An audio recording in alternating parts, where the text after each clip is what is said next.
최근에 제가 유럽의 한 독립영화를 봤는데요. 이 영화에 보면 집주인이 난민을 받아줍니다. 그런데 난민이 점점 집주인 행세를 하기 시작해요. 그러면서 점점 하나씩 둘씩 집주인이 돼가면서 결국은 집주인이 쫓겨나는 것으로 이 영화가 끝납니다.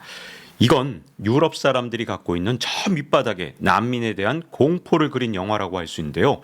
실제로 스웨덴에서 아주 특이한 현상이 일어나기 시작했습니다. 자, 이 그래프를 보시면요. 연한 파란색은 스웨덴으로 들어오는 이민자를 나타낸 것이고요. 그리고 짙은 파란색은 스웨덴을 떠나는 이민자를 나타냅니다. 근데 스웨덴으로 들어온 이민자 진짜 많죠. 왜냐? 2010년부터 스웨덴은 앞으로 우리나라는 적극적으로 난민을 받겠습니다. 이렇게 선언을 하고 해마다 9만 명, 예를 들어서 뭐 16만 명. 야, 이거 진짜 엄청난 거거든요. 이때 스웨덴 인구가 한 800만에서 900만 사이였는데 16만을 받아줬다? 그 얘기는 한 해에 자기들 인구의 2%에 이르는 그런 난민이나 이민자를 받아줬다는 뜻입니다. 자, 그런데 짙은 파란색은 한 4만에서 5만 사이 요 정도를 왔다 갔다 하고 있었거든요. 그런데 톡 튀어오르는 게 있죠. 바로 2023년에 스웨덴을 떠나는 이민자, 스웨덴에서 나가는 사람들, 이 사람들이 무려 7만 3천 명을 기록했습니다. 평소에 5만 명보다 훨씬 더 늘어난 지표를 보여준 거거든요. 도대체 스웨덴에서 어떤 일이 일어나고 있는지 그걸 세심하게 살펴볼 필요가 있습니다. 자, 스웨덴 기사를 보면 제목을 보세요. 50년 만에, 야, 이거 진짜 엄청난 그런 역사적 기록이죠. 스웨덴으로 들어오는 이민자보다 스웨덴을 떠나는 사람들이 더 많아졌습니다. 이렇게 기사 제목이 되어 있는데 2024년 1월부터 5월까지 스웨덴을 탈출하는 사람들, 이 사람들이 전년보다 60%가 증가했다고 합니다. 2023년 이때도 엄청 늘어난 거 아까 그래프로 보여드렸죠? 이게 47%였어요. 근데 여기에 추가로 60%가 더 늘어났다는 것은 야, 이거 지금 스웨덴 탈출한 사람들이 엄청나게 늘어났다. 이렇게 볼 수 있는 거고요. 자, 이대로 가면 올해 몇 명이 스웨덴을 떠나게 되느냐? 12만 명이나 됩니다. 자, 지금 스웨덴 인구가 1000만 명이니까 12만 명이면 1.2%란 뜻이 됩니다. 물론 스웨덴으로 들어온 사람들 아마 이대로 간다면 올해도 한 10만 명은 들어올 것 같습니다. 그래서 인구가 바로바로 줄어든다는 뜻은 아니지만 들어오는 사람은 100% 원래 스웨덴 국적이 아닌 사람들이겠죠. 근데 스웨덴을 떠나는 사람들 중에는 이 스웨덴에 적응하지 못한 난민들도 있겠지만 원래 토박이 스웨덴 사람도 있을 겁니다. 그리고 스웨덴 합계 출산율 1.45밖에 안 되거든요. 물론 한국의 2배가 넘지만 이건 어쨌든 높은 출산율은 아닙니다. 그런데 해마다 12만 명이 해외로 이주한다. 이거 과연 문제가 없는 거냐? 이걸 좀 살펴볼 필요가 있겠죠. 일단 스웨덴 여당은 자기들의 일종의 업적이라고 자랑을 합니다. 왜냐?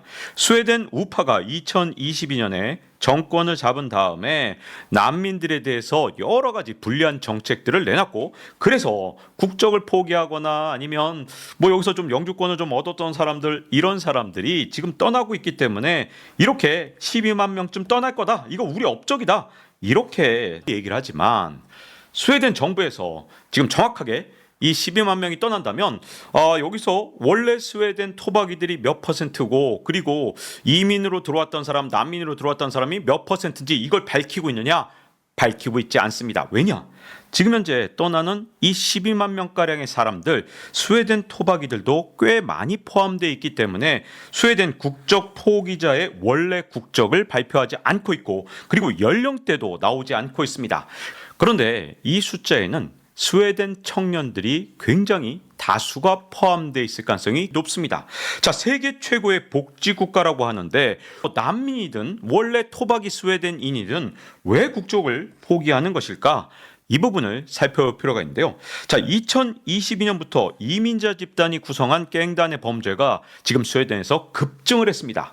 여기다가 각종 사회보장 혜택이 전부 다 이민자한테 쏠리고 있어요. 그러니까 스웨덴 토박이 이 사람들은 와, 이거 내 세금으로 왜 이민자들 돕냐? 지금 불만이 아주 팽배해 있거든요.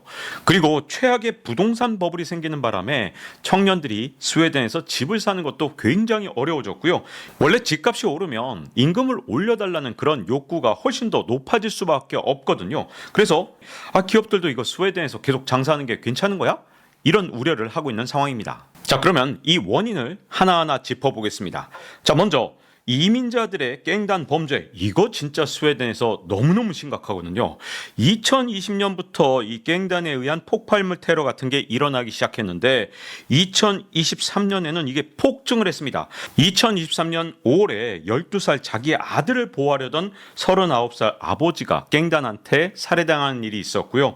2023년 9월에만 일어난 사건들 보세요. 뭐 깽단에 의해서 스웨덴인 3명이 연쇄살인 이렇게 당하는 일도 있었고, 깽단이 술집에서 총격을 가해서 2명이 살해됐고, 자, 24세 신임 교사가 폭발로 깽단에 의해서 사망하는 일도 있었습니다. 이렇게 다 모아보면 2023년에만 337건의 총격 사건, 그리고 140건의 폭발 사건이 발생했습니다. 자, 그러면 스웨덴은 총기 소지가 자유로운 나라냐? 그렇지 않습니다. 총기를 가지려면 뭐 6개월 교육을 받아야 되고 뭐 사냥 허가증도 있어야 되고 이렇게 총기를 갖기가 굉장히 어려운 나라인데, 근데 이민자 깽단들은 어디서 총기를 이렇게 다 가져왔는지 이 어려운 총기들을 입수해서 온갖 범죄를 저지릅니다. 게다가 이 스웨덴 갱단의 행동대원은 대부분 18세 미만의 청년들이고 심지어 15세 미만인 경우도 굉장히 많은데요. 왜 그러냐? 스웨덴에는 15세 미만은 촉법소년이라 그래서 형사 책임이 전혀 없습니다. 그리고 15세에서 18세까지도 매우 예외적인 경우만 구금을 허용합니다. 그러니까 깽단의 행동대원을 채용을 할 때 15세 미만 아주 좋아하죠. 형사 책임이 전혀 없으니까. 그래서 총기 난사범이나 폭파범 중에서 15세 미만이 실제로 비중이 꽤 높습니다. 18세 미만 아주 많습니다. 거의 대부분이에요. 그래서 깽단이 왜 이렇게 18세 미만을 좋아하고 18세 미만이 많은가? 여기엔 이유가 있습니다. 왜냐? 스웨덴이 2010년부터 대대적으로 난민을 수용했거든요. 근데 이민 1세대들은 자기들을 받아주니까 너무 감사했죠. 그래서 뭐 깽단을 구성하거나 이런 일이 이민 1세대한테는 흔한 일이 아닙니다.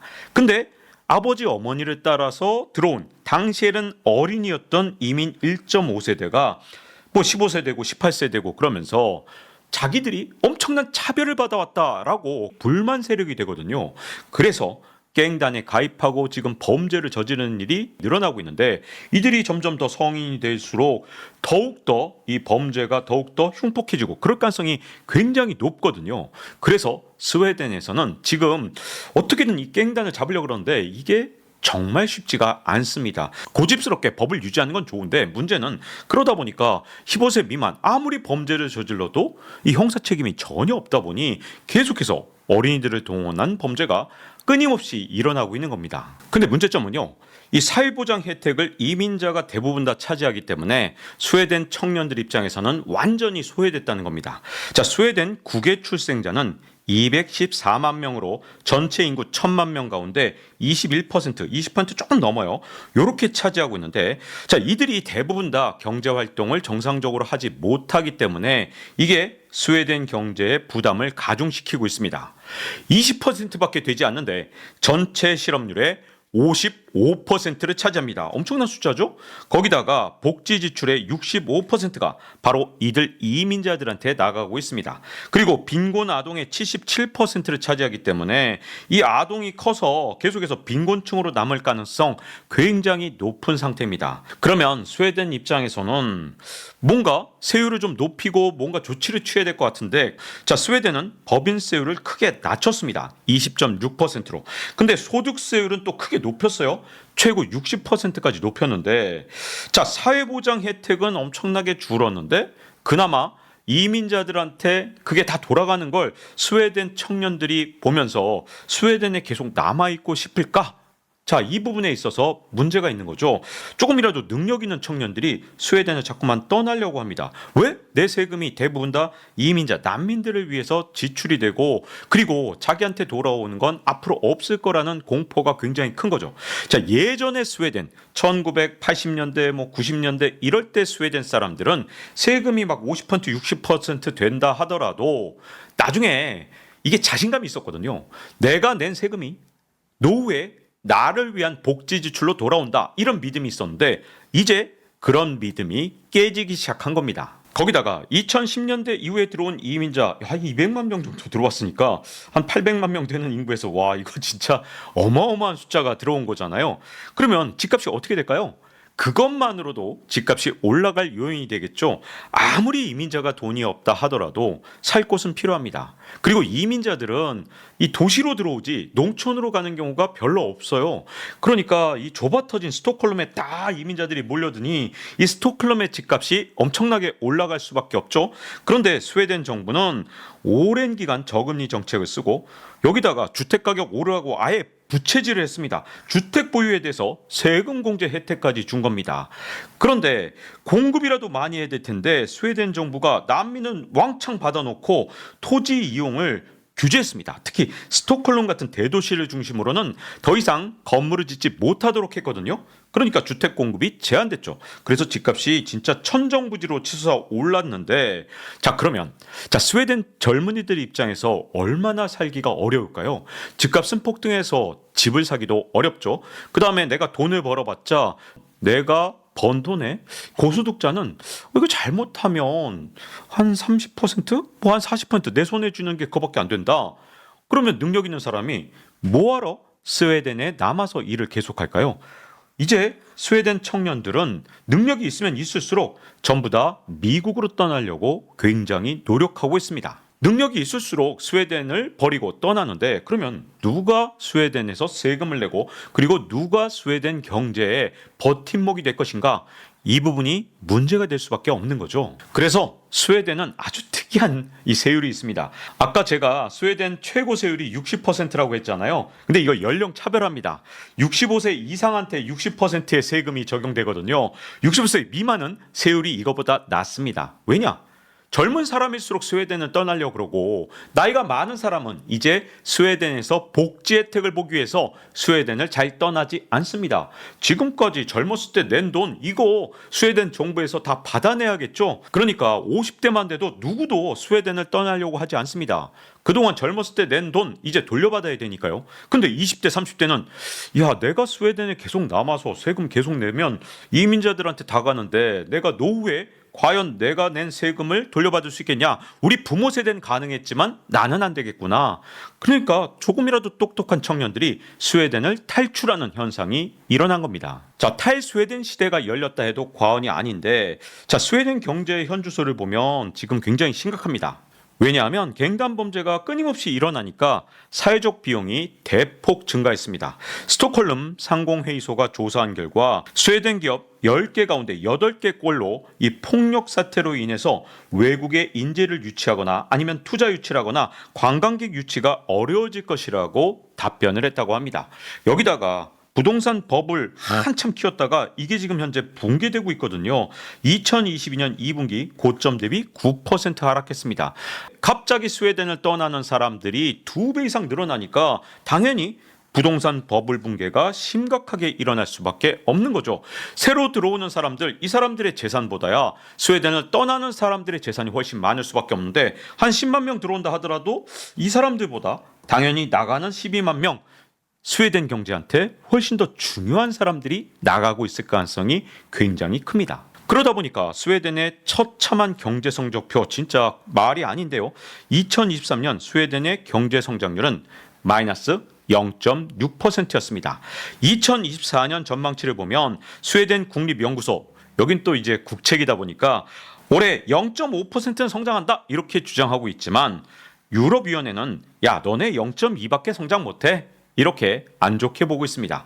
그리고 2023년 말에 실업률이 8%가 될 것으로 보이는데 제가 아까 말씀드렸잖아요. 전체 실업자의 55%가 이민자다. 그러니 실업률이 떨어질 수가 없는 겁니다. 그리고 이런 실업자들이 사회 불만 세력으로 자꾸만 편입되면서 갱단에 가입하는 숫자가 급속도로 늘고 있는 거죠.